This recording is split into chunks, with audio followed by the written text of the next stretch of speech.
নমস্কার। বাংলা টাংলা, কবি অপূর্ব দত্ত।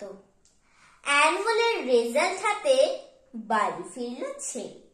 মা বলল, কোন পেপারে কত নম্বর পেলে?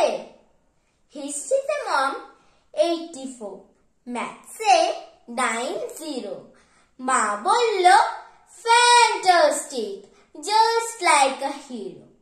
সায়েন্সে dad, not so fair, only 69. English just 92, altogether fine. জিওগ্রাফির পেপারে তো 100 ডুবিয়ে দিল বেঙ্গলিটাই, ভেরি পুয়ার গ্রেড।